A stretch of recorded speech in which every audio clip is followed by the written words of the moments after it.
দেখো, আজ নিশ্চয় একটা ব্যবস্থা হয়ে যাবে। ঈশ্বর আছেন তো। কথা বাড়ি থেকে বেরোনোর সময় সান্ত্বনা দিয়ে রোজই বলে নিত্যা, কিন্তু নিকেত ভেবে পায় না কী ব্যবস্থা হবে।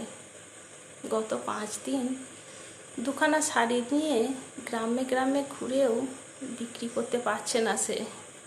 বাড়তি শাড়ি কেনার সামর্থ্য নেই তার। রোজ শুকনো মুখে ফিরে আসতে হয়।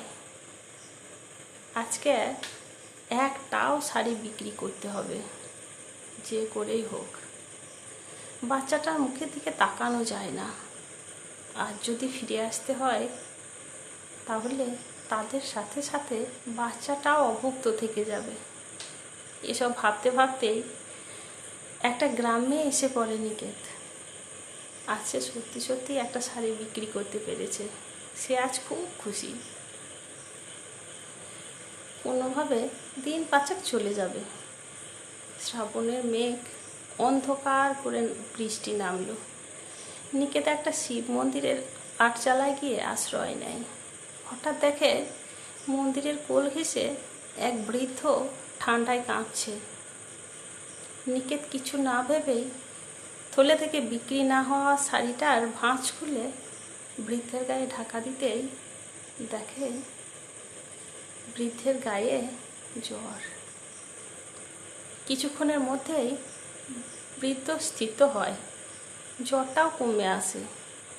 বৃষ্টি কমলে সে বাড়ির উদ্দেশ্যে রওনা দেয়।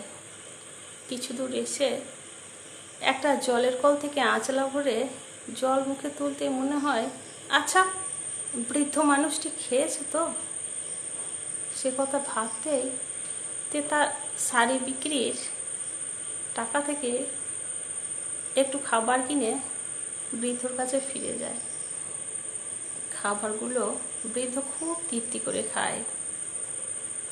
তারপর বৃদ্ধ কৃতজ্ঞতা ভরে অনেক ধন্যবাদ জানায় নীরবে। নিকেত হাত জোড়া তার মাথায় ধরে মাথায় ঠেকিয়ে নিয়ে আশীর্বাদ নেয়।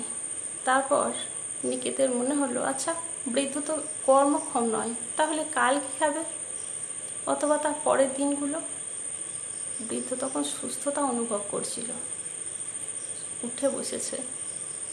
নিকেত তাড়াতাড়ি বাকি টাকাটা বৃদ্ধের হাতে ধরিয়ে দিয়ে বাড়ির পথে রওনা দেয়। আজ তার মনে বড্ড প্রশান্তি। কেন জানি না, কারো উপকার করতে পারলে এমন হয়। বাড়ির কাছে আসতে তার মনে হয় আছে পুরোপুরি নিঃস্ব। বাচ্চাটার মুখের দিকে তাকানো যায় না। নিত্যা সিক্ত চোখে এক বুক বিশ্বাস নিয়ে ঈশ্বরকে ডাকে। বড্ড অপরাধী মনে হয় নিজেকে। এসব ভাবতে ভাবতেই সে নিজের দরজায় পৌঁছে যায়।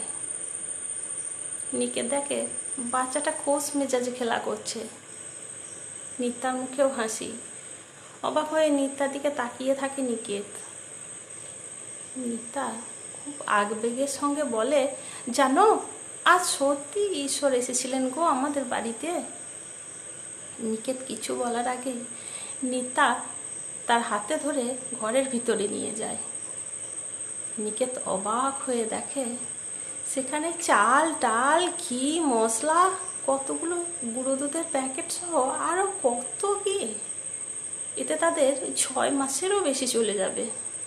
পাশে একটা টাকার ব্যাগ। নিতা আবেগের সঙ্গে বলছিল, এক বৃদ্ধ এসেছিল জানো, বৃষ্টিতে আশ্রয় নিতে। তার পোশাক ভিজে গেছিল। আমি ভিতরে যাই শুকনো কাপড় আনতে। এসে দেখি একটি উজ্জ্বল আলোর জ্যোতি ঘরের মধ্য থেকে মিলিয়ে গেল। আলো মিলিয়ে যেতেই এই জিনিসগুলোকে এখানে রাখা আছে দেখতে পেলাম। নিকেতের চোখে আনন্দ অশ্রু এসে গেছিল। মনে মনে ঈশ্বরের উদ্দেশ্যে প্রণাম জানিয়ে বলল, সত্যি তুমি সব ব্যবস্থা করে দাও ঠাকুর। নিতার বিশ্বাস তোমার উপরে কখনো যায়নি। আসলে যারা নিজের কথা না ভেবে নিঃস্বার্থভাবে অসহায়দের দান করেন, সহায়তা করেন, ঈশ্বর তাদের সহস্র গুণ প্রতিদান দেন। বিফলে যায় না সে দান কখনো। গল্পের নাম প্রতিদান। ধন্যবাদ।